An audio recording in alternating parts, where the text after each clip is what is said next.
Hello students, how are you? कैसे हैं आप लोग? So welcome you again in our chemistry class and our today's topic is reaction of aryl halide with metal. तो आज हम बात करेंगे एरिल हैलाइड की मेटल के साथ रिएक्शन। ओके, तो चलिए स्टार्ट करते हैं। जब हम किसी मेटल की एरिल हैलाइड के साथ रिएक्शन करते हैं तो उसमें रिएक्शन लगभग वैसे ही है जैसी आपने एल्काइल हैलाइड के साथ देखी थी, बस थोड़ा सा डिफरेंस हमें जो देखने को मिलेगा वो हम यहां देखेंगे। तो फर्स्ट सबसे पहले हम यहां देखते हैं reaction of aryl halide with sodium metal के साथ में एरिल हैलाइड की रिएक्शन। ओके, तो आपको ध्यान होगा एल्काइल हैलाइड की रिएक्शन जब आपने सोडियम मेटल से कराई थी तो उस रिएक्शन को आपने पर्टिकुलर नेम दिया था, इट वाज वुड्स रिएक्शन। उसको हमने वुड्स रिएक्शन कहा था। अब ये जो रिएक्शन है हम जब मेटल के साथ में करा रहे हैं एरिल हैलाइड के साथ में, ठीक है, तो यहां पर इस रिएक्शन को भी आप क्या कह सकते हैं, ये भी वुड्स है बट साथ में आपको क्या यूज में लेना है, फिटिग। तो यहां पर वुड्स फिटिग रिएक्शन हम यहां देख सकते हैं। इसमें भी दो पार्ट हो सकते हैं। देखिए, एक तो अगर मैं एरिल हैलाइड की रिएक्शन करा रहा हूं सोडियम के साथ में, ठीक है, केवल एरिल हैलाइड और सोडियम, तब इस रिएक्शन को हम दो पार्ट में ले रहे हैं। तो फर्स्ट तो हम कह रहे हैं Fittig reaction. Actually Fittig reaction में क्या होता है, केवल एरिल हैलाइड और सोडियम की रिएक्शन कराई जाती है इस तरह से। जैसे ये आपके पास एरिल हैलाइड है, this is aryl halide, bromobenzene, then sodium and then again bromobenzene. Okay, तो इसे आप रिएक्शन करा रहे हैं, ध्यान रखें ड्राई ईथर की प्रेजेंस में, और हीट भी करेंगे इसे आप। तो जब आप इसे हीट करते हैं, ऊपर लिखते हैं इसे। ओके, जब आप इसे हीट करते हैं तो देखिए यहां रिएक्शन किस तरह से होगी कि Br जो है वो सोडियम के साथ में रिलीज हो जाएगा, 2NaBr की फॉर्मेशन होगी, और साथ में दोनों जो एरिल ग्रुप है वो आपस में कंबाइन हो जाएंगे। They will combine like this, इस तरह से कंबाइन हो जाएंगे। तो ये जो आपके पास कंपाउंड बना है इसमें दो फिनाइल ग्रुप आपस में जुड़े हुए हैं, then it will be called biphenyl. ठीक है ना, ये बाइफिनाइल की फॉर्मेशन हो गई है। तो एक तो ये रिएक्शन है, इसको हम फिटिग रिएक्शन कह रहे हैं। इसी से मिलती जुलती इसकी सेकंड रिएक्शन है जिसे हम कहते हैं वुड्स फिटिग रिएक्शन। देखिए फिटिग रिएक्शन और वुड्स फिटिग रिएक्शन में क्या डिफरेंस है। फिटिग रिएक्शन में दोनों एरिल हैलाइड हैं आपके पास में, लेकिन अगर हम बात करते हैं वुड्स फिटिग की तो ध्यान रखें वुड्स फिटिग के अंदर आपके पास में एरिल हैलाइड और एल्काइल हैलाइड दोनों की प्रेजेंस में सोडियम से रिएक्शन होती है। तो यहां हम ले रहे हैं एरिल हैलाइड, सपोज हमने यहां Br ले लिया, इसकी Na से रिएक्शन करा रहे हैं, और इधर ले लेते हैं हम BrCH2CH3 ले लेते हैं। ओके, ये रिएक्शन करें, और सिमिलर कंडीशन वही ड्राई ईथर की प्रेजेंस में इसको हीट कर रहे हैं, तो यहां पर NaBr रिलीज हो जाएगा।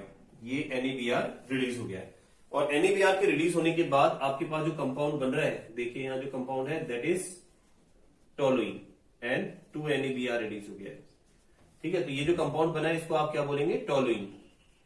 इस टोलुइन का एक नाम और हो सकता है, बता सकते हैं इसे क्या कहा जा सकता है? It can be called as methyl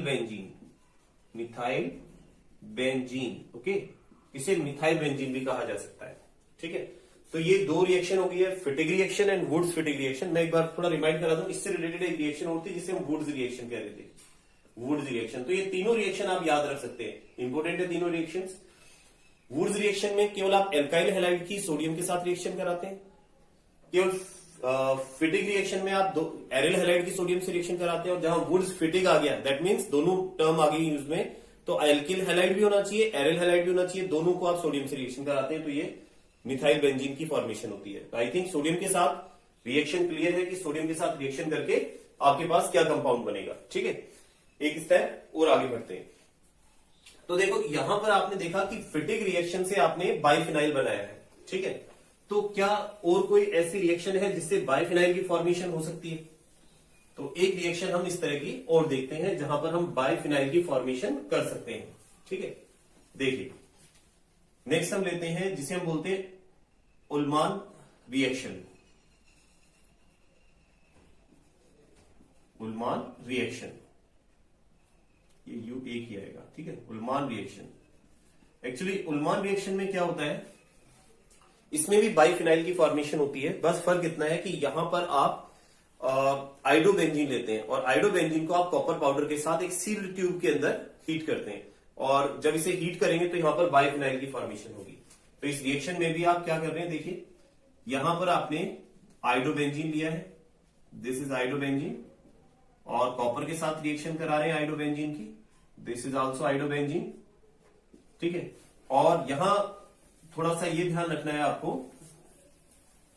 कि कॉपर के साथ करा रहे हैं लेकिन यहां पर एक सील्ड ट्यूब में हीट करेंगे इसे, सील्ड ट्यूब में इसे आप हीट करें और जब आप इसे हीट करेंगे तो यहां देख सकते हैं कि CuI2 की फॉर्मेशन होगी एक तो, क्योंकि कॉपर की वैलेंसी 2 है और आयोडीन की 1 है, तो एक कॉपर के साथ 2 आयोडीन कंबाइन हो जाएंगे और साथ में ये दोनों फिनाइल ग्रुप आपस में कंबाइन होकर के दे विल फॉर्म बाइफिनाइल, तो ये बाइफिनाइल की फॉर्मेशन करेंगे, ठीक है, लाइक दिस, ये बाइफिनाइल बन गया आपके पास, बाइफिनाइल की फॉर्मेशन हो गई है। तो आपको ये पता है कि दो हमारे पास मेथड है जिससे हम बाइफिनाइल की फॉर्मेशन कर सकते हैं, ठीक है। एक तो हो गया आपके पास फिटिग रिएक्शन बाइफिनाइल बनाने के लिए और दूसरा आपके पास हो गया अल्मान रिएक्शन, ठीक है। अल्मान रिएक्शन में बस फर्क इतना है कि यहां पर आप क्या लेते हैं, आइडोबेंजीन लेते हैं, ठीक है। तो आइडोबेंजीन के ही केस में पर्टिकुलर ये ध्यान रखें, इसके अंदर हम क्लोरोबेंजीन या ब्रोमोबेंजीन नहीं लेंगे, केवल आइडोबेंजीन से आप बाइफिनाइल की फॉर्मेशन करते हैं अल्मान रिएक्शन से, ठीक है। तो ये नेक्स्ट कॉपर के साथ रिएक्शन हो गई है इसकी। नेक्स्ट मेटल हम जो देख रहे हैं यहां पर वो आता है फिर मैग्नीशियम, ठीक है। मैग्नीशियम के साथ रिएक्शन देखते हैं, रिएक्शन विद मैग्नीशियम, मैग्नीशियम के साथ रिएक्शन। तो देखो ये सारी वो रिएक्शन है जो आप ऑलरेडी एल्काइल हैलाइड के साथ पढ़ चुके हैं, ठीक है ना, एक तरह से उनका रिवीजन ही है, क्योंकि आपने सोडियम के साथ एल्काइल हैलाइड की रिएक्शन पढ़ी है, ठीक है, आपने मैग्नीशियम के साथ पढ़ी है तो अगेन आप उसको पढ़ रहे हैं, आपने लिथियम के साथ पढ़ी है, यहां भी हम लिथियम के साथ पढ़ेंगे, कॉपर के साथ हमने नहीं देखी थी वहां पर, ठीक है। चलिए देखते हैं रिएक्शन विद मैग्नीशियम, Mg के साथ रिएक्शन देख रहे हैं। तो मैग्नीशियम के साथ जब हम एरिल हैलाइड की रिएक्शन कराते हैं तो इसको भी हम दो पार्ट्स में डिवाइड करते हैं। देखो एक तो है ब्रोमोबेंजीन के साथ रिएक्शन, Br यहां ले रहा हूं, और ड्राई ईथर में रिएक्शन करा रहे हैं, ड्राई ईथर में हीट करके रिएक्शन आप करा रहे हैं, ठीक है। तो मैग्नीशियम जो होता है ध्यान रखना इसकी वैलेंसी 2 होती है, Mg2+ की फॉर्म में मिलता है, तो इसका मतलब ये दो वैलेंसी रख रहा है तो दो तरफ से एलिमेंट से कंबाइन हो सकता है। तो मैग्नीशियम को मैं यहां पर कंबाइन करता हूं, तो मैग्नीशियम अगर यहां अटैक करता है तो किसकी फॉर्मेशन करेगा, देखिए आप, तो यहां फॉर्मेशन हो जाएगी आपके पास MgBr, ठीक है। तो ये जो कंपाउंड बना है आपके पास इसे आप क्या बोल रहे हैं, this is called phenyl magnesium bromide. और ध्यान रखना ये जो एक कंपाउंड बना है फिनाइल मैग्नीशियम ब्रोमाइड, ये आपके पास में एक एरोमेटिक ग्रिग्नार्ड रिएजेंट है, ध्यान रखें, this is called aromatic Grignard reagent, ठीक है। इसको एरोमेटिक ग्रिग्नार्ड रिएजेंट कहते हैं। ग्रिग्नार्ड रिएजेंट आप पहले पढ़ चुके हैं, RMgX को भी आप ग्रिग्नार्ड रिएजेंट पढ़ चुके हैं, ठीक है। वहां पर एल्काइल ग्रुप था, बस यहाँ एल्काइल की जगह आपके पास फिनाइल ग्रुप आ गया, इसलिए इसको हम एरोमेटिक ग्रिग्नार्ड रिएजेंट कह रहे हैं। और इसकी भी वही प्रॉपर्टी है जो अपन ने बताई थी कि it is also very much reactive, और ये वाटर से रिएक्शन करके इजिली बेंजीन की फॉर्मेशन कर लेता है अगर इसको वाटर से रिएक्शन कराते हैं आप। साथ में इसमें भी दो तरह के बॉन्ड मिलेंगे आपको, कि ये वाला बॉन्ड जो है ये आयनिक होगा मैग्नीशियम और Br के बीच में, और मैग्नीशियम और कार्बन के बीच का जो बॉन्ड है वो कोवलेंट होगा। तो दोनों तरह के बॉन्ड इसके अंदर अवेलेबल होते हैं, ठीक है। अब यही रिएक्शन देखो, जैसे Mg के साथ हम रिएक्शन करा रहे हैं, हमने ब्रोमोबेंजीन की कराई है, सेम रिएक्शन हम ब्रोमोबेंजीन के साथ नहीं करा करके हम क्लोरोबेंजीन के साथ कराएं तो वहां हमें कैटेलिस्ट चेंज करना पड़ेगा, ठीक है।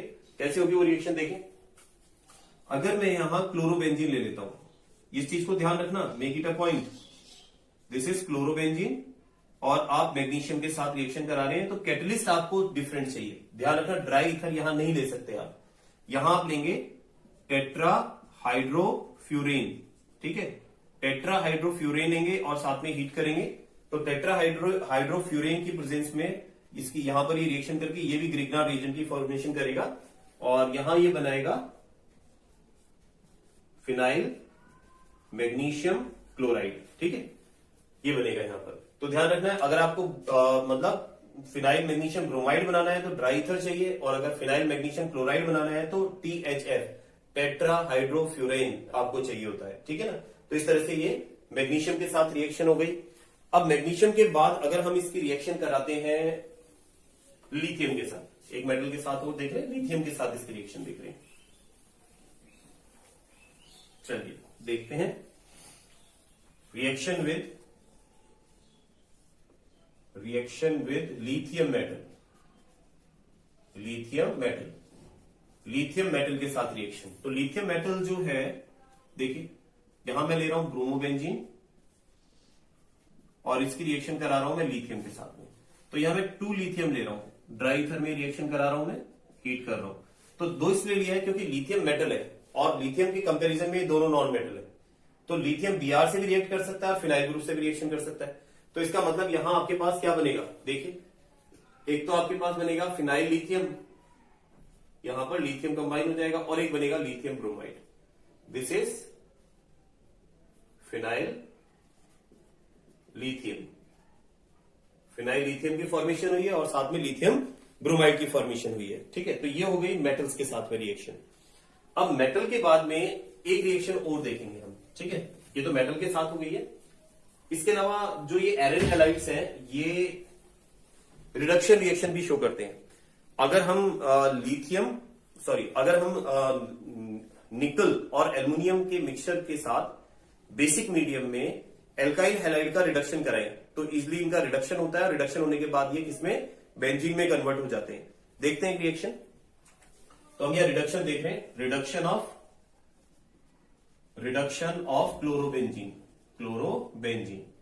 क्लोरोबेंजीन का रिडक्शन।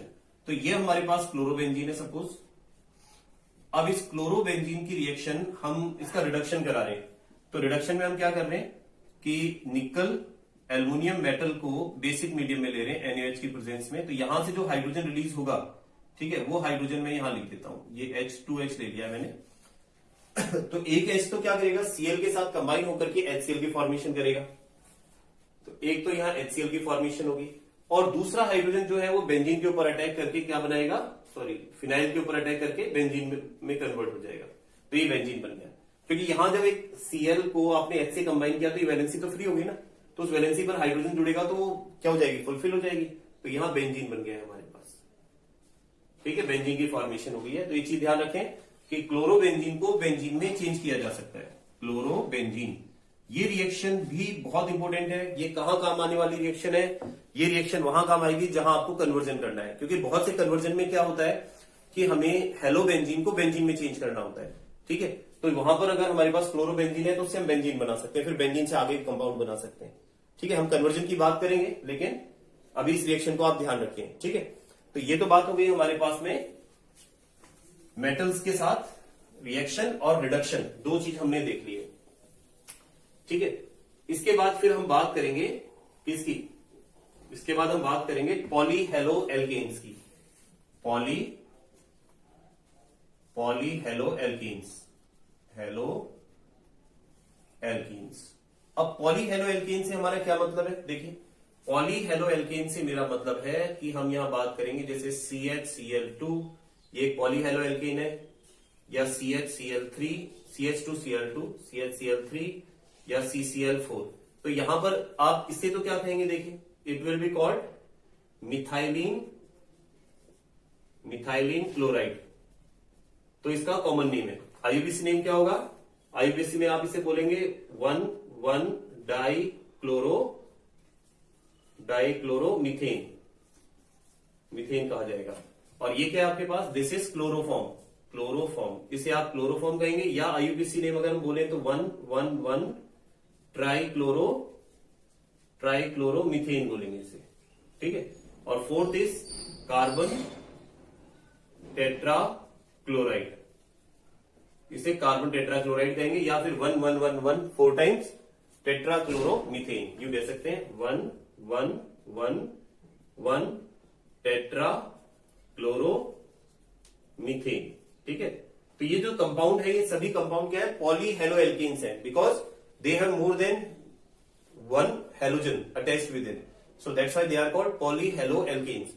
तो पॉलीहेलोएल्केन्स की फॉर्मेशन देख सकते हैं हम, इनकी केमिकल प्रॉपर्टीज देख सकते हैं, लेकिन बहुत ज्यादा डिटेल में नहीं है इनके बारे में हमारे सिलेबस में, तो थोड़ा बहुत इनका इंट्रोडक्शन है. मोस्टली इसमें जो क्लोरोफॉर्म है इसको थोड़ा सा दिया हुआ है डिटेल में, इसकी कुछ एप्लीकेशन दी हुई है, वो हम डिटेल के अंदर देखेंगे. ठीक है, तो हम सबसे पहले बात करेंगे मेथिलीन क्लोराइड या CH2Cl2 के बारे में. ठीक है, चलिए देखते हैं. Let's see methylene chloride, dichloromethane.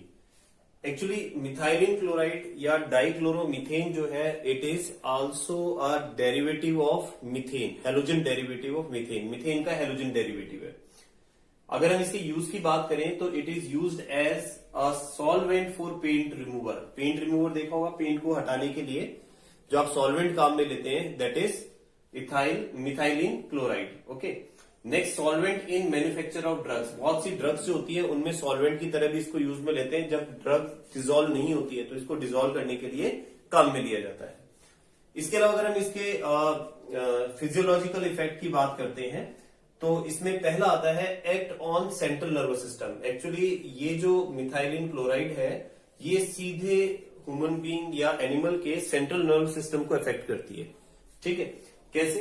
Exposure to a small quantity. अगर हम थोड़ी सी क्वांटिटी के भी एक्सपोजर में रहें, इसके कांटेक्ट में आए, तो इसकी वजह से ध्यान रखना क्या होता है, causes slightly impaired hearing and vision. तो हल्का सा सुनने में और देखने में प्रॉब्लम आने लगती है. ठीक है. और दूसरा, अगर हाई क्वांटिटी के अंदर इसके कांटेक्ट में रहते हैं तो इट कैन कॉज डिजीनेस, चक्कर आने लगते हैं, नॉइसा, जी मिचलने लगता है, उल्टी वॉमिटिंग होने लगती है. ठीक है. Numbness in the finger tips, और जो फिंगर की टिप्स है, ठीक है, उनमें थोड़ा सा सूनापन आने लगता है. ठीक. इसके अलावा डायरेक्ट कांटेक्ट में कॉज, अगर डायरेक्ट कांटेक्ट में आते हैं इसके, तो उससे ध्यान रखें स्किन बर्न भी हो सकता है. इसके अलावा रेडनेस ऑफ स्किन, स्किन के अंदर रेडनेस या रेड पैचेस भी हो सकते हैं. इसके अलावा direct contact with the eyes, अगर आईज के डायरेक्ट कांटेक्ट में आते हैं तो वो कॉर्निया को बर्न कर सकता है. इसका मतलब कुल मिलाकर के एक तरह से हम कह सकते हैं पॉइजनस ही है. ठीक है ना, कोरोसिव भी है, पॉइजनस भी है, तो इसको it should be handle with care. ये चीज ध्यान रखें, तो इसको हैंडल जो है थोड़ा केयर के साथ करना चाहिए. तो it is all about methylene chloride. तो ज्यादा कुछ नहीं है हमारे सिलेबस में इसके बारे में, इसकी प्रिपरेशन अपन क्लोरोफॉर्म के साथ देख लेंगे. तो नेक्स्ट जो हम देख रहे हैं हेलोजन डेरिवेटिव्स में, और वो है क्लोरोफॉर्म. क्लोरोफॉर्म, और क्लोरोफॉर्म का फॉर्मूला क्या है, CHCl3. This is called chloroform. अब क्लोरोफॉर्म की प्रिपरेशन की अगर हम बात करते हैं, सबसे पहले हम प्रिपरेशन को ही देखते हैं. प्रिपरेशन, तो क्लोरोफॉर्म की प्रिपरेशन करने के लिए हमारे पास में जो सबसे बढ़िया मेथड है, बढ़िया तो मेथड क्या है, मतलब ये एक मेथड है जिसमें हम लोग क्या करते हैं, हेलोजिनेशन से बनाते हैं, क्लोरीनेशन से बनाते हैं. अगर आप मीथेन का क्लोरीनेशन करते हैं तो क्लोरोफॉर्म की उसमें फॉर्मेशन होती है. तो पहला मेथड हम ले रहे हैं by chlorination. Chlorination of methane, methane के क्लोरीनेशन से. ठीक है. अब मीथेन के क्लोरीनेशन में आप देखो, ये जो हमने लिखा है CH4, it is called methane. ये मीथेन है आपके पास, और मीथेन का आप क्लोरीनेशन कराते हैं इन प्रेजेंस ऑफ लाइट. ठीक. तो ये रिएक्शन आई थिंक अपन पहले भी पढ़ चुके हैं. ठीक. और हमें पता है कि this reaction take place in more than one step if chlorine is in excess. अगर क्लोरीन को आप एक्सेस में लेते हैं तो this reaction takes place in more than one step. जैसे फर्स्ट स्टेप में क्या होगा, आपके पास CH3Cl और HCl की फॉर्मेशन होगी. ठीक है. फिर ये जो आपके पास बना है, this is called chloromethane. This is called chloromethane. Chloromethane की फॉर्मेशन हो गई है. देन अगर हम क्लोरीन को एक्सेस में ले रहे हैं तो ये वापस से एक स्टेप और करेगा. देखो इस तरह से Cl2, और यहाँ लाइट की प्रेजेंस में इस रिएक्शन को करा रहे हैं, तो ये हाइड्रोजन एक Cl के साथ कंबाइन होकर के HCl बनाएगा, और वापस क्या बना आपके पास, CH2Cl2. तो यानी आपके पास मिथाइलिन क्लोराइड की फॉर्मेशन हो गई है. ठीक है ना. ये आपके पास दूसरा स्टेप हो गया. तो मिथाइलिन क्लोराइड जो अपन इससे पहले देखा था उसकी फॉर्मेशन इससे कर सकते हैं. देन अगर आप CH2Cl2 मिथाइलिन क्लोराइड का फिर से क्लोरीनेशन कराते हैं लाइट की प्रेजेंस के अंदर, तो ये क्या करेगा, it will form CHCl3 and HCl. ये दो क्लोरोफॉर्म बन गया आपके पास. तो ये हमारे पास क्लोरोफॉर्म की फॉर्मेशन हो गई. लेकिन रिएक्शन यही नहीं रुकती है. ठीक है. ये रिएक्शन आगे फिर कंटिन्यू रहती है CHCl3 की फॉर्मेशन के बाद भी अगर आप क्लोरीनेशन कराते हैं, then it will form CCl4 and HCl. This is called carbon tetrachloride. अब इस रिएक्शन की प्रॉब्लम क्या है? इस रिएक्शन में प्रॉब्लम ये है कि ये चारों ही रिएक्शन इसमें एक साथ होती हैं, और जब ये चारों रिएक्शन हो रही हैं तो इसमें बनने वाले जो कंपाउंड है, you will get the mixture of 4 type of compounds. इसमें आपको 4 तरह के कंपाउंड का मिक्सचर मिलेगा. ठीक है, और इनको सेपरेट करने के लिए you have to use fractional distillation method. So that's why it is not a good method to prepare chloroform. Chloroform बनाने का एक अच्छा मेथड नहीं है, but chloroform can be formed by this method. Methylene chloride can be formed by this method. Carbon tetrachloride can be formed by this method. और बनने के बाद फ्रैक्शनल डिस्टिलेशन से दे कैन बी सेपरेटेड. इनको separate किया जा सकता है. So this is one of the method by which chloroform can be prepare. एक मेथड और देखें, इसको रफ कर रहा हूं मैं. जो नेक्स्ट मेथड आता है उसे हम कहते हैं हैलोफॉर्म रिएक्शन और क्लोरोफॉर्म रिएक्शन. देखिए, next is chloroform by chloroform reaction. इस रिएक्शन को आप हैलोफॉर्म रिएक्शन भी कहते हैं. हैलोफॉर्म रिएक्शन या इसलिए कह रहे हैं क्योंकि इसमें हैलोफॉर्म की फॉर्मेशन होती है. Actually chloroform is an example of haloform. और इस मेथड से आप आइडोफॉर्म बना सकते हैं, क्लोरोफॉर्म बना सकते हैं और ब्रोमोफॉर्म बना सकते हैं. तीनों की फॉर्मेशन की जा सकती है. तो इस मेथड में हम सबसे पहले क्या करते हैं, let's see. First what we have to do is we use NaOH and react it with chlorine. NaOH की रिएक्शन आप क्लोरीन से कराते हैं. Then 3 type of compound is formed, NaOCl, NaCl and H2. इनकी फॉर्मेशन होगी. ठीक है, और इसमें जो सबसे इंपॉर्टेंट कंपाउंड है दैट इज सोडियम हाइपोक्लोराइट. अब ये चीज ध्यान रखना, this is not chloride, this is chloride. T आ रहा है वहां पर, है ना. This is sodium hypochlorite. और सोडियम हाइपोक्लोराइट जो है it is an oxidising agent. ये एक ऑक्सीडाइजिंग एजेंट है और ये ऑक्सीडेशन करता है एल्कोहल का.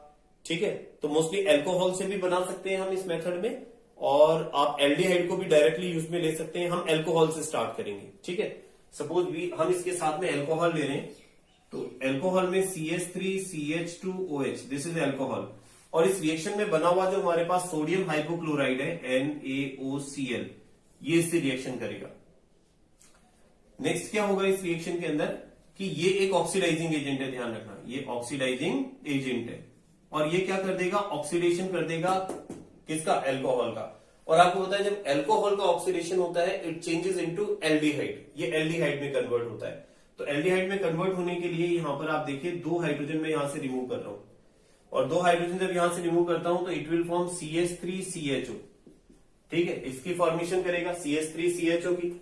और साथ में क्या बनेगा कि यहां से हमारे पास में एक तो एल्डिहाइड बन गया है और आपके पास में NaOH की फॉर्मेशन हो जाएगी और साथ में HCl बन जाएगा. ये चीजें आपके पास यहां बनेंगी. ठीक है ना, तो ये आपके पास बन गया एसिटैल्डिहाइड.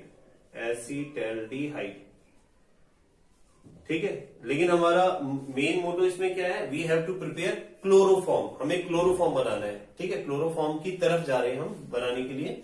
तो हमने पहले सोडियम हाइपोहैलाइड या सोडियम हाइपोक्लोराइड बनाया. देन सोडियम हाइपोक्लोराइड एक ऑक्सीडाइजिंग एजेंट है, उसको एल्कोहल से रिएक्शन कराया जिसने एल्कोहल को एल्डिहाइड में कन्वर्ट किया.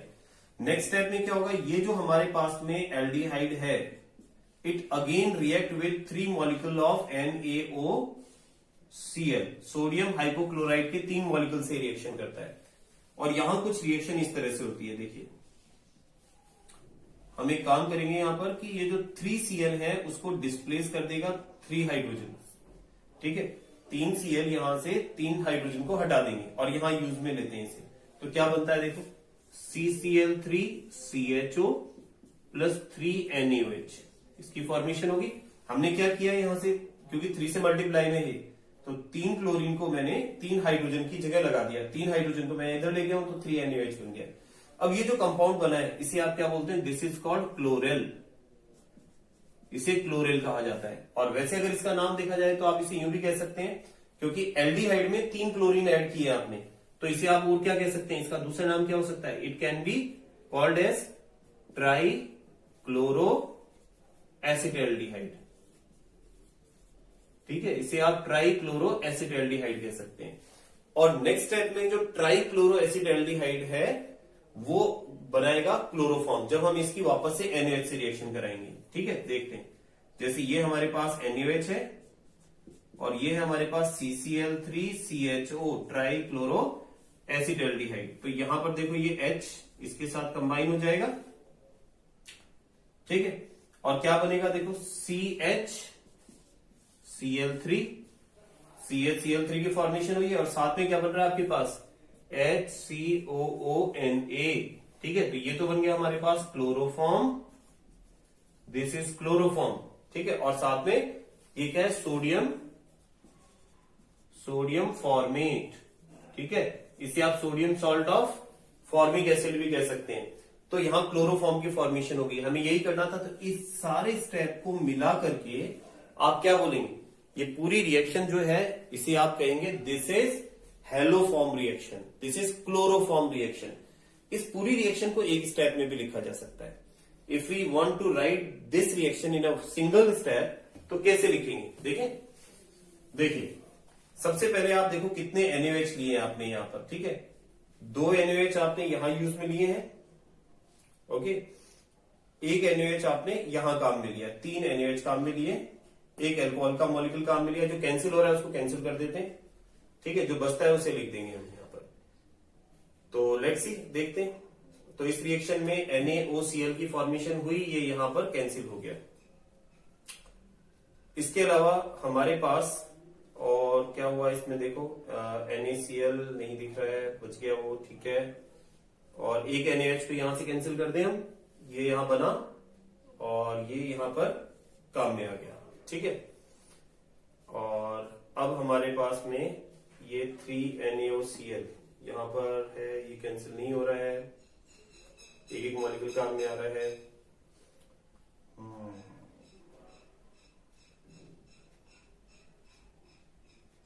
चलिए देखते हैं। तो यहां पर हम इसे यूं लिख सकते हैं कि हमने सबसे पहले क्या लिया, यहां पर आपने एक तो यूज में लिया अल्कोहल CH3CH2OH। ठीक है, और ये भी यहां देख लो एल्डिहाइड बना और यहाँ यूज में आ गया, एल्डिहाइड को भी कैंसिल कर देते हैं हम ना, ताकि फिर कंफ्यूजन नहीं रहे।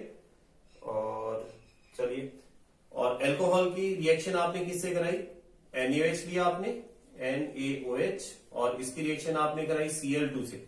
भाई बाकी जो चीजें बनी है जैसे NaOCl की जो फॉर्मेशन हुई है, ठीक है, वो इसी से हुई है, तो उसको अपन को लिखने की जरूरत नहीं है। तो हम देख गए हमने जो रिएक्टेंट लिए थे वो कौन कौन से काम में लिए थे। तो हमने काम में लिया था अल्कोहल, NaOH, Cl2, और सबने कंबाइन होकर क्या बनाया, लास्ट प्रोडक्ट क्या बनाया, एक तो आपके पास क्लोरोफॉर्म बना है CHCl3। ठीक है, साथ में और क्या बना, देखो आपके पास एक NaCl बना है, NaCl के अलावा और क्या बना आपके पास, NaCl के अलावा H2O की फॉर्मेशन भी हो रही है। ठीक है, और लास्ट में आपके पास HCOONA की फॉर्मेशन भी हो रही है। ठीक है, तो इस तरह से आपने देखा कि जब अल्कोहल की रिएक्शन आपने इसके साथ कराई तो आपके पास में यहाँ क्लोरोफॉर्म बन गया है।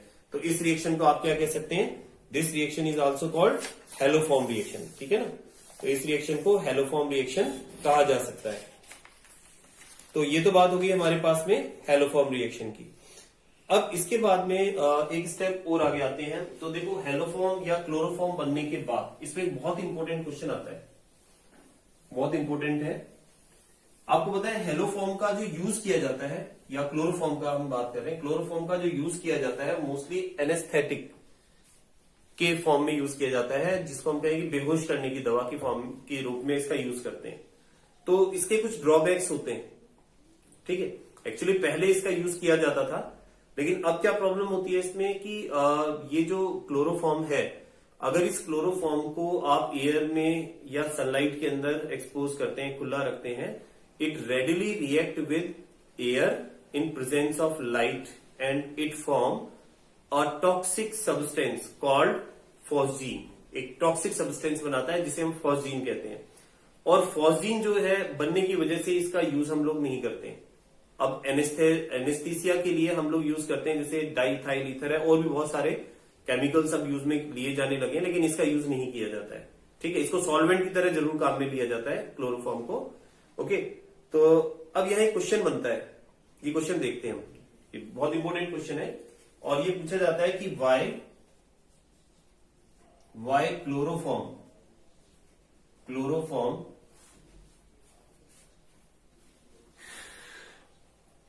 is not exposed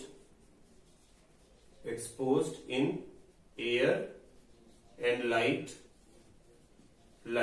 ठीक है, एक तो ये हो गया, और दूसरा इसको ये भी पूछ लेते हैं कि वाई, इसके आंसर में 1% ethyl alcohol C2H5OH is added in chloroform. ठीक है, इसको एज ए क्वेश्चन ही ले रहे हैं अपन। तो क्लोरोफॉर्म में आप 1% इथाइल अल्कोहल क्यों ऐड करते हैं? अच्छा क्वेश्चन है, ये बोर्ड में आया हुआ क्वेश्चन है। तो अब देखिए, पहली बात कर रहे हैं हम कि लाइट की प्रेजेंस में हम इसको क्यों नहीं रखते, लाइट और एयर की प्रेजेंस में। तो ये हमारे पास क्लोरोफॉर्म है CHCl3, और अगर आप इसको लाइट की प्रेजेंस में रखते हैं तो एयर की प्रेजेंस में रखते हैं तो एयर का मतलब उसमें ऑक्सीजन है और सनलाइट भी ले रहे हैं आप। तो एक्चुअली में क्या करता है, क्लोरोफॉर्म ऑक्सीजन से रिएक्शन करके और एक कंपाउंड बनाता है जिसे हम कह रहे हैं COCl2। ठीक है, और साथ में किसकी फॉर्मेशन होती है, HCl की फॉर्मेशन होती है। तो ये जो हमारे पास कंपाउंड बना है इसे हम कहते हैं phosgene. This is phosgene gas, और ये टॉक्सिक गैस है, ध्यान रखें, it is very much toxic. और इसकी वजह से अगर क्लोरोफॉर्म किसी को आप एनेस्थीसिया की तरह काम में ले रहे हैं तो हो सकता है कि क्या होगा, इस टॉक्सिक गैस की वजह से वो अनकॉन्शियस होने की बजाय सीधे क्या हो जाएगा, आउट ऑफ द वर्ल्ड चला जाएगा। ठीक है, आउट ऑफ द यूनिवर्स चला जाएगा। तो इसलिए हम लोग क्या करते हैं कि इसका यूज नहीं करते हैं। अब इससे कैसे बचा जाए कि भाई इसकी फॉर्मेशन नहीं हो। ठीक है, और ये देखते हैं। तो उसके लिए मैंने कहा है कि 1% इथाइल अल्कोहल जो है उसको ऐड किया जाता है इसमें। क्यों किया जाता है इसको समझना। जैसे ये हमारे पास में है इसको ऐसे लें, इथाइल अल्कोहल लिखते हैं पहले, CH3CH2OH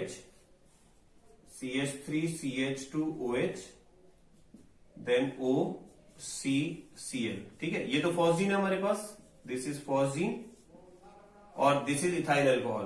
तो यहां पर होता क्या है कि जब आप इसके अंदर इथाइल अल्कोहल मिलाते हैं 1%, तो 1% इथाइल अल्कोहल इसके साथ में रिएक्शन करता है। ठीक है, और रिएक्शन करके इसको चेंज कर देता है डाई इथाइल कार्बोनेट के अंदर। तो यहां पर इसको ना थोड़ा सा चेंज करके लिखते हैं, ऐसे लिखते हैं C और Cl इधर बना देते हैं, Cl और O। ठीक है, इस तरह से बना देते हैं। तो रिएक्शन कैसे होगी, इस तरह से रिएक्शन होगी।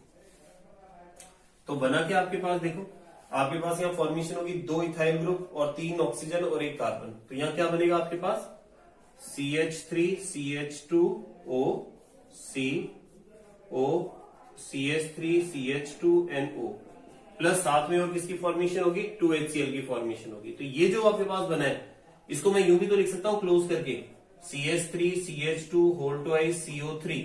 तो इसे आप क्या बोलेंगे, it is called di ethyl carbonate. और डाई इथाइल कार्बोनेट जो है, ध्यान रखना, डाई इथाइल कार्बोनेट जो सब्सटेंस बना है ये कैसा सब्सटेंस है, this is non toxic substance. ये एक नॉन टॉक्सिक सब्सटेंस है। तो इसका मतलब अगर हम उसमें 1% इथाइल अल्कोहल ऐड कर देते हैं तो 1% इथाइल अल्कोहल क्या करता है, उसकी टॉक्सिसिटी को खत्म कर देता है, उसमें टॉक्सिसिटी को जनरेट नहीं होने देता। तो यही रीजन है कि जो क्लोरोफॉर्म की बॉटल है उसमें 1% इथाइल अल्कोहल को ऐड किया जाता है। और दूसरा एक चीज और ध्यान रखी जाती है कि इसको ना ऊपर तक, मतलब इसको खाली नहीं छोड़ते हैं आप, इसको बिल्कुल ब्रिम तक, ऊपर तक फिल करके रखते हैं। क्योंकि क्या होगा कि अगर आप यहाँ स्पेस खाली छोड़ देंगे तो वहां पर एयर आ जाएगी और लाइट की प्रेजेंस के अंदर क्या होगा, वो रिएक्शन कर लेगी। तो उस क्लोरोफॉर्म को आप कलर्ड बोतल में रखते हैं, ठीक है, और साथ में उसको ब्रिम तक, ऊपर तक फिल करके रखते हैं, उसके अंदर एम्प्टी स्पेस नहीं छोड़ते हैं ताकि उसमें एयर रह सके, ऐसा नहीं रखते हैं। ठीक है, तो ये तो बात हो गई इसकी। अब एक चीज और आती है सामने कि अगर मान लीजिए आपके पास क्लोरोफॉर्म है और आपको चेक करना है कि ये क्लोरोफॉर्म में फॉस्जीन गैस बन चुकी है या नहीं बनी है। तो कैसे करेंगे? How can you detect the presence of phosgene in chloroform? So it is very simple, बिल्कुल सिंपल है। हम लोग क्या करते हैं, जैसे हमने अभी एक रिएक्शन देखी कि जब क्लोरोफॉर्म फॉस्जीन बनाता है तो ये रिएक्शन होती है। देखिए जैसे CHCl3 ऑक्सीजन से रिएक्ट करके लाइट की प्रेजेंस में, ठीक है, लाइट की प्रेजेंस में ये बनाएगा COCl2 और प्लस HCl। तो आप देखो इसमें एक बाई प्रोडक्ट बनता है साथ में फ्री में, वो क्या है? HCl, ठीक है ना। तो साथ में एक बाई प्रोडक्ट बन रहा है HCl। तो ये जो HCl बन रहा है, गौर करना मेरी बात पे, अगर किसी तरह से मैं ये चेक कर सकूं कि इसमें HCl बन गया, HCl की प्रेजेंस चेक करूं, तो नेचुरली अगर HCl बना है तो इसका मतलब उसमें फॉस्जीन भी बना होगा, क्योंकि HCl जो है वो फॉस्जीन के साथ बाई प्रोडक्ट की फॉर्म में बनता है। तो आपको अगर ये चेक करना है तो आप क्या करेंगे, ठीक है, जो आपके पास बॉटल में क्लोरोफॉर्म है, सपोज आपके पास एक बोतल में, सपोज दिस इज या टेस्ट ट्यूब लेने, इस टेस्ट ट्यूब में आपके पास यहाँ क्लोरोफॉर्म है CHCl3 और आपको चेक करना है। और मैंने कहा कि अगर इसके अंदर फॉस्जीन बनी है COCl2 और प्लस साथ में HCl भी बना होगा, ठीक है ना। तो अगर हम इसको चेक कर सकें तो पता चल जाएगा। तो हम क्या करते हैं इसके अंदर कि जैसे हमारे पास में जो HCl है, अगर मैं इस HCl की रिएक्शन AgNO3 से करा दूं, मेरा कहने का मतलब है इसी सॉल्यूशन में, जो क्लोरोफॉर्म का सॉल्यूशन है, इसमें मैं थोड़ा सा नाइट्रिक एसिड का, सॉरी, सिल्वर नाइट्रेट का सॉल्यूशन ऐड कर दूं, ठीक है। तो जैसे ही मैं इसका सॉल्यूशन ऐड करूंगा तो यहां रिएक्शन होगी और किसकी फॉर्मेशन होगी? AgCl plus HNO3। और AgCl क्या होता है? व्हाइट PPT देता है, व्हाइट PPT। तो अब जैसे ही इसके अंदर सिल्वर नाइट्रेट डाल रहे हैं, ठीक है ना, आपने इसमें AgNO3 का एक्वस सॉल्यूशन ऐड किया, ठीक है। जैसे ही आप इसको ऐड करेंगे और यहां पर व्हाइट PPT की फॉर्मेशन हो गई, व्हाइट PPT बन गया। तो व्हाइट PPT बन गया तो किस चीज को कंफर्म कर रहा है? तो व्हाइट PPT का बनना ये बता रहा है कि इसमें HCl है, क्योंकि HCl से रिएक्शन करके ही तो व्हाइट PPT बनता है। और HCl है तो इसका मतलब HCl है तो साथ में ये भी क्या होगा? फॉस्जीन बना होगा। तो इसका मतलब ये प्योर क्लोरोफॉर्म नहीं है। तो ध्यान रखना, आप क्लोरोफॉर्म की प्योरिटी को चेक कर सकते हैं। बस करना क्या है कि उस क्लोरोफॉर्म में थोड़ा सा आपको सिल्वर नाइट्रेट का सॉल्यूशन डालना है, और ये चीज लैब में भी अवेलेबल होती है। खास बात ये कि जो 12th तक जो आपके पास केमिस्ट्री लैब है उनमें आपको सिल्वर नाइट्रेट का सॉल्यूशन इजीली अवेलेबल होता है, और क्लोरोफॉर्म भी मिल जाता है। तो क्लोरोफॉर्म को आप चेक कर सकते हैं लैब में। एक टेस्ट ट्यूब में आप क्लोरोफॉर्म लेके उसमें थोड़ा सिल्वर नाइट्रेट को के सॉल्यूशन को ऐड करें। अगर व्हाइट हो जाता है क्लोरोफॉर्म तो इसका मतलब इम्प्योर है, और व्हाइट नहीं होता है तो इसका मतलब वो प्योर था, ठीक है। तो ये क्लोरोफॉर्म को चेक करने का तरीका हो गया। अब देखिए इसके बाद नेक्स्ट हम देते हैं टॉपिक, और वो है हमारा कार्बन टेट्रा क्लोराइड, ठीक है। तो कार्बन टेट्रा क्लोराइड क्या है, कैसे इसकी फॉर्मेशन होती है, बहुत ज्यादा डीप में नहीं जाएंगे हम, क्योंकि बहुत सरफेस स्टडी है इसके बारे में हमारे सिलेबस में। तो हम बात कर रहे हैं कार्बन टेट्रा क्लोराइड, ठीक है। तो चलिए कार्बन टेट्रा क्लोराइड को देखें कि कार्बन टेट्रा क्लोराइड किस तरह से इसकी फॉर्मेशन। ओके, अब देखते हैं carbon tetra chloride. Carbon tetra chloride is also called pyrene, ध्यान रखना है, इसका दूसरा नाम पाइरीन भी है। ओके, अगर हम इसके यूज की बात करते हैं तो carbon tetra chloride is very common in use. It is used as refrigerants. इसको रेफ्रिजरेटर में रेफ्रिजरेंट की तरह काम में लिया जाता है, कूलिंग करने के लिए काम में लिया जाता है। और इसके अलावा सिंथेसाइज ऑफ फ्रियोन्स, फ्रियोन्स जो है क्लोरोफ्लोरोकार्बन्स, ठीक है ना, क्लोरोफ्लोरोकार्बन को बनाने के लिए भी इसको काम में लिया जाता है। सॉल्वेंट की तरह भी इसको काम में लेते हैं कार्बन टेट्रा क्लोराइड। बहुत सी रिएक्शंस में आपने देखा होगा, ऑर्गेनिक केमिस्ट्री की रिएक्शन में खास करके it is used as solvent. इसके अलावा degreasing agent, it is degreasing agent, degreasing agent है, इसको आप ग्रीस को रिमूव करने के लिए काम में लेते हैं, ऑयल को, ग्रीस को हटाने के लिए भी काम में लिया जाता है। अगर हम बात करते हैं इसके फिजियोलॉजिकल इफेक्ट के बारे में, तो फिजियोलॉजिकल इफेक्ट से मतलब बॉडी पर क्या इफेक्ट पड़ते हैं, ठीक है। तो बॉडी पर इफेक्ट की बात करें तो exposure can lead to liver cancer. अगर लंबे टाइम तक कोई कार्बन टेट्रा क्लोराइड के एक्सपोजर में रहता है, it can lead to liver cancer, तो उसे लीवर कैंसर होने का खतरा रहता है। इसके अलावा कांटेक्ट में आने से जैसे वो उस पर डिपेंड करेगा कि कंसंट्रेशन कितनी है एयर के अंदर, तो उसे अगर कम कंसंट्रेशन है और कॉन्स्टेंटली उसकी कांटेक्ट में है तो डिजीनेस आती है, चक्कर आते हैं, नॉइसा, जी मिचलना या वॉमिटिंग का जो इफेक्ट है वो क्रिएट होता है। कोमा में भी जा सकता है व्यक्ति, अनकॉन्शियसनेस आ जाती है, बेहोशी आ जाती है ना, इवन डेथ भी हो जाती है अगर ये ज्यादा क्वांटिटी के अंदर हो तो। और irritation of eyes is possible when the concentration of carbon tetrachloride is very less amount in the air. अगर एयर में इसकी क्वांटिटी बहुत कम है तो कॉन्स्टेंटली उसके कांटेक्ट में रहने से आईज में इरिटेशन आएगी। अगर हम इन्वायरमेंटल की बात करें तो इन्वायरमेंटल इफेक्ट में क्या है, इट डिप्लीट्स द ओजोन लेयर। जो कार्बन टेट्राक्लोराइड है ये रेफ्रिजरेंट भी है और ये जो है ओजोन लेयर को डिप्लीट करता है। और हमें पता है ओजोन लेयर का फंक्शन क्या है कि जो अल्ट्रावायलेट रेज होती है उनको हम तक आने से रोकता है। और अगर उसको इसने डिप्लीट कर दिया तो नेचुरल है उसके जो लॉन्ग टर्म इफेक्ट होंगे वो ये होंगे कि उससे अल्ट्रावायलेट रेज के ज्यादा हो जाने से जो कैंसर वगैरह जो भी प्रॉब्लम होती है, स्किन कैंसर, वो सारी प्रॉब्लम होने के चांसेस बढ़ जाएंगे। ठीक है, तो ये it is all about carbon tetrachloride. हमारे सिलेबस में ज्यादा डीप नहीं है इसलिए मैं इसको बहुत ज्यादा डीप नहीं ले रहा हूं। इसकी फॉर्मेशन में बता चुका हूं आपको कि जो हमने सेम बताया था क्लोरोफॉर्म की फॉर्मेशन के लिए कि हेलोजिन क्लोरिनेशन ऑफ मीथेन, तो उसमें लास्ट जो प्रोडक्ट बनता है आपके पास वो कार्बन टेट्राक्लोराइड बनता है। ओके, तो ये तो बात हो गई कार्बन टेट्राक्लोराइड की। इसके बाद हम बात करते हैं आगे डीडीटी। डीडीटी नाम तो सुना ही होगा कि डीडीटी किसे कहा जाता है। एक्चुअली डीडीटी जो है DDT it is very common in India.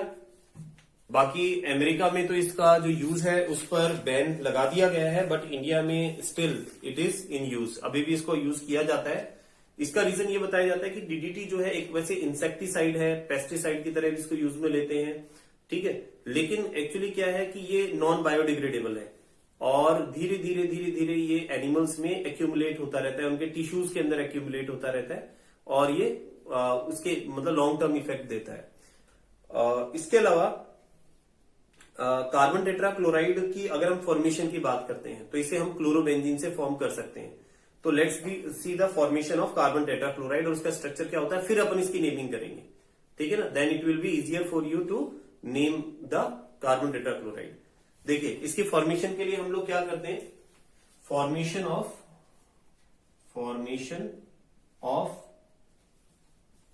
Carbon tetrachloride carbon tetrachloride की कार्बन टेट्राक्लोराइड नहीं क्या बोलते हैं हम, डीडीटी की बात कर रहे हैं ना, सॉरी, फॉर्मेशन ऑफ डीडीटी। ठीक है, तो डीडीटी की फॉर्मेशन करने के लिए हम लोग क्या करते हैं, देखिए एक तो लेते हैं हम क्लोरोबेंजीन, दो लेते हैं क्लोरोबेंजीन, ये हमारे पास क्लोरोबेंजीन है। क्लोरोबेंजीन में ध्यान रखिए Cl को आप अपोजिट डायरेक्शन में लिखें यहां पर, और यहां मैं इसका हाइड्रोजन शो कर रहा हूं और इसकी रिएक्शन आप कराते हैं क्लोरेल से। क्लोरेल याद आया आपको कि हमने जब वो हेलोफॉर्म रिएक्शन देखी थी तो उसमें आपने CCl3CHO एक कंपाउंड पढ़ा था जिसे हमने क्या कहा था, क्लोरेल। ये बहुत इंपॉर्टेंट कंपाउंड है, ध्यान रखना इसे। तो क्लोरेल की से अगर हम इसकी रिएक्शन कराते हैं तो देखिए क्लोरेल क्या है, COH then CCl and Cl, this is chloral. ठीक है, ये हमारे पास क्लोरेल है। और अब अगर आप इसे रिएक्ट कराते हैं in presence of concentrated H2SO4, concentrated H2SO4 की प्रेजेंस में रिएक्शन कराते हैं तो देखिए यहां एक वाटर मॉलिक्यूल रिलीज हो जाएगा,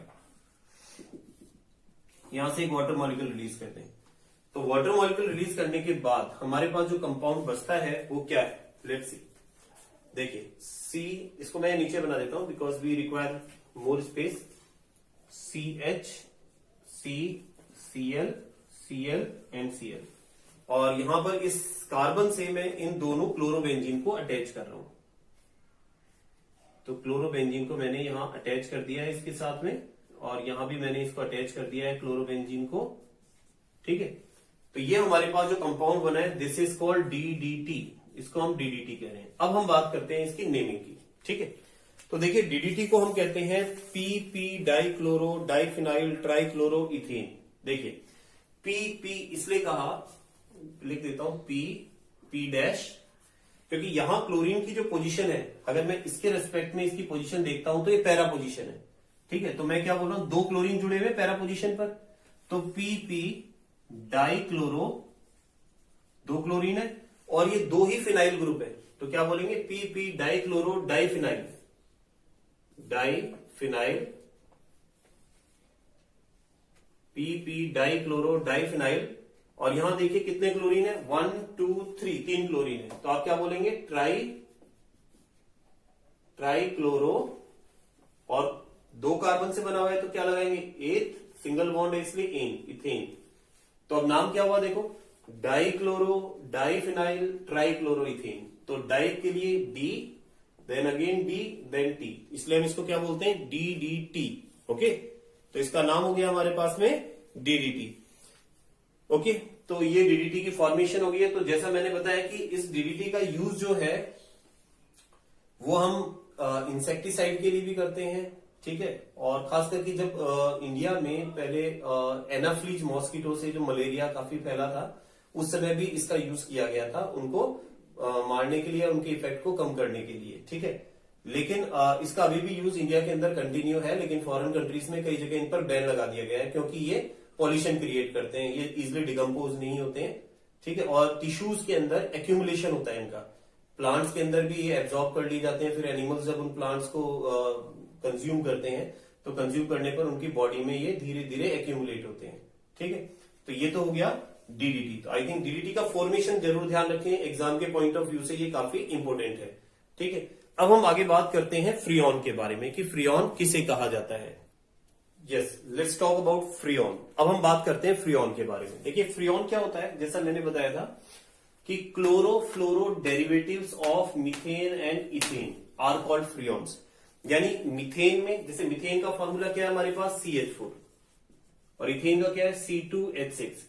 अब इसमें अगर आप हाइड्रोजन को डिस्प्लेस करते हैं और हाइड्रोजन की जगह फ्लोरीन या क्लोरीन को लगा देते हैं, तो बनने वाला कंपाउंड क्या है, क्लोरोफ्लोरोकार्बन। मतलब क्लोरीन के साथ फ्लोरीन भी है और क्लोरीन भी है, ठीक है। कार्बन के साथ क्लोरीन और फ्लोरीन अगर साथ में है तो उसे आप फ्रियॉन कहेंगे, ठीक है। अब हम बात करें कि फ्रियॉन के जैसे एग्जांपल देखें, CF4 फ्रियॉन है, CF3Cl फ्रियॉन है, ये भी फ्रियॉन है, C2F2Cl4 ये भी फ्रियॉन है। तो फ्रियॉन जो है इनका यूज अगर हम देखते हैं तो सॉल्वेंट की तरह काम में लिया जाता है, इंसेक्टिसाइड की तरह, रेफ्रिजरेंट की तरह सबसे ज्यादा काम में लेते हैं इनको, ठीक है। और अगर इनकी बात करें तो इसका इफेक्ट क्या है हमारे नेचर के ऊपर, कि हमें पता है कि जो रेफ्रिजरेंट्स होते हैं, खास करके फ्रियॉन्स जो है, ये ओजोन लेयर को डिप्लीट करते हैं, और due to the depletion of ozone layer उनके जो पोस्ट इफेक्ट होते हैं, चाहे वो स्किन कैंसर करना है या जो भी प्रॉब्लम क्रिएट करनी है नेचर के अंदर, वो सारी करते हैं, ठीक है। अब दूसरी बात आती है इनका नोमेनक्लेचर, कि जो फ्रियॉन है इनके नोमेनक्लेचर का भी हमारे पास एक सिस्टम होता है, उसके अकॉर्डिंग हम नोमेनक्लेचर करते हैं। देखिए फ्रियॉन का नोमेनक्लेचर होता है फ्रियॉन XYZ से। तो यहां X है आपके पास कार्बन -1, Z है, Y है आपके पास हाइड्रोजन +1, और Z जो है नंबर ऑफ फ्लोरीन है। जैसे मैंने यहाँ कुछ फ्रियॉन्स लिखे। अब इन फ्रियॉन की नेमिंग करते समय सबसे पहले आपको फ्रियॉन लिखना है, ठीक है। ये आपने लिखा फ्रियॉन, फिर X, Y और Z को फाइंड करना है। तो पहले X देखें, कार्बन -1, तो कार्बन कितना है 1, तो 1 - 1 कितना आएगा 0, तो 0 आप लिखते नहीं है, ध्यान रखना, ठीक है। उसके बाद फिर आता है आपके पास Y क्या है, हाइड्रोजन +1, हाइड्रोजन कितना है, एक भी नहीं है, तो इसका मतलब हाइड्रोजन 0 है, तो 0 + 1 1 ही आएगा, दैट मीन्स 1 लगाना है आपको, ठीक है। फिर उसके बाद Z क्या है आपके पास, नंबर ऑफ फ्लोरीन, फ्लोरीन कितने 4, तो आप क्या लगाएंगे 4, तो यानी CF4 का नाम क्या हो गया, फ्रियॉन 1,4। ओके, नेक्स्ट देखिए आप, इस फ्रियॉन का नेमिंग करें, तो इसकी नेमिंग करने के लिए वापस आपको देखना है X, यानी कार्बन -1, तो 0 आएगा, तो 0 मेंशन नहीं करना। देन आपको लिखना है Y है हाइड्रोजन +1, तो हाइड्रोजन एक भी नहीं है, यानी 0 + 1 1 आएगा। और फिर फ्लोरीन लिखना है आपको, तो 3 फ्लोरीन है आपके पास, ठीक है, फ्रियॉन 1,3। नेक्स्ट देखिए हम, इसे क्या लिखा जाएगा, फ्रियॉन, और फ्रियॉन के बाद में अगेन X कार्बन -1 0 लिखने की जरूरत नहीं है, Y हाइड्रोजन +1 1 आ जाएगा, और फिर फ्लोरीन के लिए कितने फ्लोरीन है 2, तो यहां 2 लिख देंगे आप। नेक्स्ट देखें फ्रियॉन, और फ्रियॉन के बाद कार्बन -1, तो कार्बन 2 है आपके पास यहां पर इस बार, तो 2 - 1 = 1, यानी 1 लिखना है आपको पहले। और उसके बाद आपको देखना है इसमें Y इज हाइड्रोजन +1, हाइड्रोजन नहीं है, तो हाइड्रोजन नहीं है तो इसका मतलब 1 ही आएगा, 0 + 1 1। एंड देन Z है नंबर ऑफ फ्लोरीन, फ्लोरीन कितने 2, तो इस फ्रियॉन को क्या बोलेंगे, फ्रियॉन 1,1,2। लास्ट और देखें आप इसे, फ्रियॉन, ठीक है। तो यहां फ्रियॉन की नेमिंग करने के लिए वही कार्बन -1, तो 2 कार्बन है तो क्या आएगा 1, देन हाइड्रोजन +1 हाइड्रोजन नहीं है तो यानी 0 + 1 1 हो गया। देन फ्लोरीन 4 है तो 4 लगा दें, तो इसका नाम हो गया फ्रियोन 114। ओके, तो आई थिंक आपको फ्रियोन की नोमेनक्लेचर समझ में आ गई है कि फ्रियोन का नोमेनक्लेचर आपको किस तरह से करना है। ठीक है, तो it is all about Freon. Rough कर दें इसे। अब एक लास्ट टॉपिक रह गया इस चैप्टर का हमारा, और वो टॉपिक है, the topic is benzene hexachloride. This is benzene hexachloride, okay, इसको हम शॉर्ट में क्या बोलते हैं, BHC, बेंजीन हेक्साक्लोराइड। तो एक्चुअली बेंजीन हेक्साक्लोराइड या BHC जो है एक पावरफुल इंसेक्टिसाइड की तरह काम में लिया जाता है। ठीक है, तो हमें इसकी फॉर्मेशन देखनी है कि इसका फॉर्मेशन किस तरह से करते हैं। ठीक है, तो बेंजीन हेक्साक्लोराइड बनाने के लिए हम लोग क्या करते हैं कि बेंजीन जो है उसका क्लोरीनेशन कराते हैं। तो ये हमारे पास बेंजीन है, समझना बहुत सिंपल है। इसका हम क्लोरीनेशन करा रहे हैं लाइट की प्रेजेंस में, यहां सनलाइट रख रहे हैं, सनलाइट की प्रेजेंस में क्लोरीनेशन कराएं। तो जब आप क्लोरीनेशन कराएंगे तो देखिए मैं बॉन्ड ब्रेक कर रहा हूं, ये बॉन्ड ब्रेक हो रहा है, यहां से ये बॉन्ड ब्रेक हो रहा है, यहां ये बॉन्ड ब्रेक हो रहा है। तो कितनी वैलेंसी जनरेट होंगी, 6 new valency will generate like this, ऐसे। और वैलेंसी जनरेट होने पर वहां हमें किसको कंबाइन करना है, क्लोरीन को। तो क्लोरीन कितना ले लें, 6 ले लेते हैं, यहां पर नहीं 3 ले लेते हैं। ठीक है, एडिशन रिएक्शन हो रही है यहां। तो यहां Cl आ गया, यहां Cl आ गया, यहां Cl आ गया, यहां Cl है, यहां Cl है, यहां Cl है। अब एक चीज ध्यान रखना कि यहां हर एक कार्बन 3 बॉन्ड शो कर रहा है, यानी कि 4th बॉन्ड में हाइड्रोजन है। ठीक है, तो ये जो हमारे पास कंपाउंड बना है, जैसे ये तो बेंजीन था, और ये जो कंपाउंड बना है इसको क्या बोलेंगे, बेंजीन। बेंजीन में 6 क्लोरीन जोड़ दिया आपने, hexachloride. This is benzene hexachloride. ये बेंजीन हेक्साक्लोराइड की फॉर्मेशन हो गई है, जिसको हम क्या बोल रहे हैं, BHC। दिस इज BHC, और BHC क्या है, एक इंसेक्टिसाइड है, ध्यान रखना, it is used N insecticide. इसको इंसेक्टिसाइड की तरह काम में लिया जाता है। ठीक, तो ये हो गया हमारा BHC या बेंजीन हेक्साक्लोराइड। अच्छा, अगर आपसे पूछा जाए कि बेंजीन हेक्साक्लोराइड का IUPAC नेम बताएं क्या होगा, तो कैसे बता सकते हैं, देखिए कि हर कार्बन पर एक Cl है, तो आप इसे IUPAC नेमिंग में किस तरह से बोलेंगे कि इसका IUPAC नेम क्या होना चाहिए, सोचिए और बताएं। देखिए मैं इसको अगर फर्स्ट कार्बन देता हूं 1 2 3 4 5 6, तो क्या हुआ, 1 2 3 4 5 6 हेक्साक्लोरो साइक्लोहेक्सेन। ठीक है ना, अब ये बेंजीन थोड़ी है, अब तो ये क्या है, साइक्लोहेक्सेन है। ठीक है, तो ये हमारे पास में BHC हो गया, और BHC का यूज किसके लिए किया जाता है, इंसेक्टिसाइड के लिए किया जाता है, पेस्टिसाइड्स के लिए किया जाता है इसका यूज। ठीक है ना, तो और जो टर्मिट्स होते हैं उनको किल करने के लिए इसका यूज किया जाता है। ठीक, तो I think this is clear to you. तो ये आपका चैप्टर कंप्लीट हो गया है। अब इससे रिलेटेड जो आपको वर्कशीट दी गई है उन्हें आप जरूर सॉल्व कर लें, डिस्क्रिप्शन बॉक्स में मिल जाएगी। हम फिर मिलेंगे नए वीडियो के साथ, नए चैप्टर के साथ। ठीक है, आज के लिए इतना ही, तब तक के लिए गुड बाय।